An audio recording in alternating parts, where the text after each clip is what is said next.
ሻሎም በመላው ዓለም የምትገኙ ውድ ኢትዮጵያውያንና ኤርትራውያን እንደምንቆያችሁ እንደምሰነበታችሁ ወንድማችሁ አገልጋይ ውድነህ ሚካኤል እባላለሁ።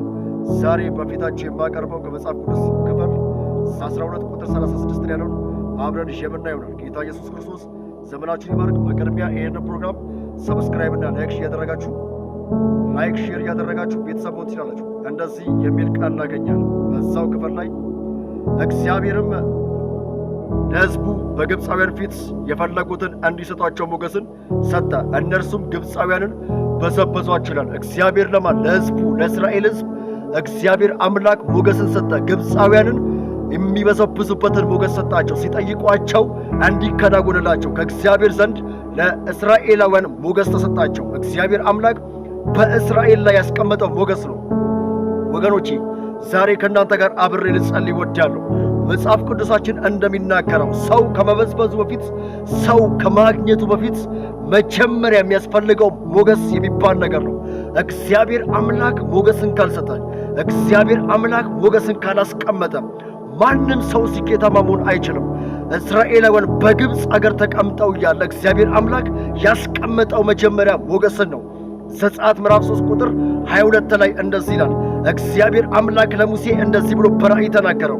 ሙሴ ያለው እስራኤላውያን ከጎረቤቶቻቸው እያንዳንዱ ዕቃ ወርቅና ናሳቸውን ይዞ ይወጣሉ አለ። ጎረቤቶቻቸውን ይበዘብዛሉ እያለ እግዚአብሔር አምላክ ለሙሴ ተናገረው።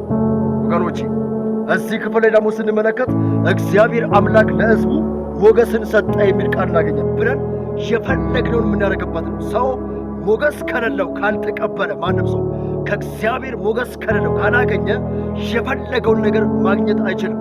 አስቴርን እንደተመለከታችኋት ለ3 ቀን ጾም ጸሎት ከገባች በኋላ ለ127 አገር ለገቡ አይሁዳውያን ትጸልይላቸው ነበረ። በ127 አገራት የታሰሩ የሞት ፍርድ የተፈረደባቸው አይሁዳውያን ነበሩ።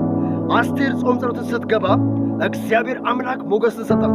ሞገስን ከሰጣት በኋላ ብዙ ሴቶች ወደ ንጉሥ እንዲገቡ የተኳኳሉት ኩል አለ። ወገኖቼ ኩል አለ። ግን አስቴር የተቀበለችው ከእግዚአብሔር ሞገስን ነበር። ሞገስን ስለተቀበለች ልክ ወደ ቢሮ ስትገባ ሐጌ አያትና ወደዳት ይላል። ከወደዳት በኋላ ወደ ንጉሥ ሲያቀርባት ንጉሥ ዘንጉን ዘረጋላት፣ ዘውዱን ሰጣት እና ከንጉሥም ገበታ መብላት ጀመረች። ንጉሥ የምትፈልጊው ነገር እሰጥሻለሁ አላት። ሉክ ሞገስ ማለት ከእግዚአብሔር ከተቀበላችሁ በኋላ የምትፈልጉትን የምታገኙበት ነገር ማለት ነው። ወገኖቼ በመላው ዓለም የምትገኙ ቅዱሳን በሙሉ ውድ ኢትዮጵያውያንና ኤርትራውያን እግዚአብሔር ሞገስን ይልቀቅላችሁ። እግዚአብሔር ስኬትን ይልቀቅላችሁ። እግዚአብሔር በረከታችሁን ይልቀቅ። በኢየሱስ በዛሬው ቀን የመለኮት ጉብኝት በእናንተ ላይ ይምጣ። የመለኮት ኃይል በእናንተ ላይ ይምጣ። እግዚአብሔር ሞገሱን በእናንተ ላይ ይልቀቅ። ሃሌሉያ። በአሜሪካ፣ በሳውዝ አፍሪካ እንዲሁም በዱባይ፣ በኢትዮጵያ፣ በኤርትራ በተለያየ ክልል ያላችሁ ሰዎች እግዚአብሔር ዛሬ ሞገስን ይልቀቅላችሁ። የትኛውም የተከለከላችሁትን ነገር አሁን መውረስ ይሁንላችሁ በኢየሱስ ክርስቶስ።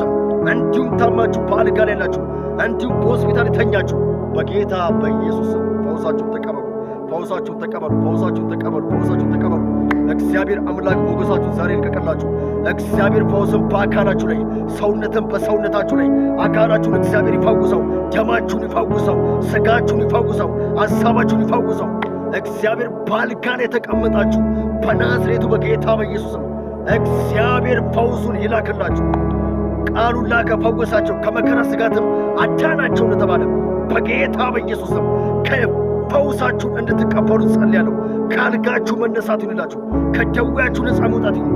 ጨለማ ተባረረ በኢየሱስም። ሞገስን ተቀበሉ። በተለያየ ስፍራ ውስጥ ሆናችሁ፣ በተለያየ ጭንቀት ውስጥ ሆናችሁ እግዚአብሔር አያየኝ የምትሉ ሰዎች፣ እግዚአብሔር ሆይ እርዳኝ የምትሉ ሰዎች እግዚአብሔር ሞገሱን ይልክላችኋል። እግዚአብሔር ቅባቱን ይልክላችኋል። እግዚአብሔር ኃይሉን ይልክላችኋል። ጨለማ ተበረረ ዛሬ። ጨለማ ተመታ። ጨለማ ተነሳ። እግዚአብሔር ጣቱን ዘረጋላችሁ። እግዚአብሔር ዛሬ ክንዱን ዘረጋላችሁ በጌታ በኢየሱስ ክርስቶስም። እግዚአብሔር በዛሬው ቀን አዲስን ነገር በቤታችሁ ያደርጋል። እግዚአብሔር አዲስ ነገር ቤታችሁ ላይ ያስቀምጣል። የትኛውም ጨለማ ዛሬ ተሰበረ ይሁን። የትኛውም አሮጌ ነገር ከቤታችሁ ላይ ይባረር። አሮጌ ነገር፣ አሮጌ ካባ፣ አሮጌ ነገር ዛሬ ከቤታችሁ ይውጣ። እግዚአብሔር ፈውሱን በእናንተ ላይ ልኳል። የሚያስጨንቃችሁ ዛሬ በጌታ በኢየሱስ ወድቋል። ሞገስ ተለቀቀ፣ ሞገስ ተለቀቀ። ፈውሳችሁን ተቀበሉ። እግዚአብሔር አዲስ ነገር ያድርግላችሁ። እግዚአብሔር ያልተጠበቀ አዲስ ነገር በቤታችሁ ያስገባ። ጌታ ኢየሱስ ክርስቶስ ልጆቻችሁን ይፈውስ፣ ትዳራችሁን ይፈውስ። አዲስ ነገር ቤታችሁ ላይ ሆነ። እግዚአብሔር ያልተጠበቀ ነገር በቤታችሁ ላይ ያደርጋል። ቅዱሳን ጌታ እግዚአብሔር ሆይ አሁን ይህንን ቪዲዮ የሚከታተሉ ቅዱሳን በሙሉ በአንተ እጅ እንዲነኩ ጸልያለሁ። ርቀት የማይገድበው ያንተ የመለኮት እጆች እንዲያልፍላቸው በጌታ በኢየሱስም ጸልያለሁ። ካለባቸው ደዌ ነጻ ስለወጡ አመሰግናለሁ። ከተያዙበት እስራት ነጻ ስለወጡ አመሰግናለሁ። እግዚአብሔር አምላኬ ሆይ በጌታ በኢየሱስ ክርስቶስም ቀንበር ከመካከላቸው ይራቅ፣ መርገም ከመካከላቸው ይራቅ። አዲስ ነገር ይሁን፣ አስደንቃቸው በጌታ በኢየሱስም። ይህንን ፕሮግራም ሰብስክራይብና ላይክ ሼር ያደረጋችሁ ቤተሰብ እንድትሆኑ በጌታ ፍቅር እጠይቃችኋለሁ። ወገኖቼ ይህ ፕሮግራም ለብዙ ሰዎች መዳረስ አለበት። ቅዱሳን እኔ ከእናንተ ፈልገው ይህንን ፕሮግራም ለብዙ ሰዎች እንዲዳረስ ሼርና ላይክ ሰብስክራይብ ያደረጋችሁ ቤተሰብ እንድትሆኑ ነው። ቅዱሳን ሀሳባችሁን ደግሞ ኮመንት ላይ አስቀምጡ። ጌታ ኢየሱስ ክርስቶስ ዘመናችሁን ሕይወታችሁን ይባርክ።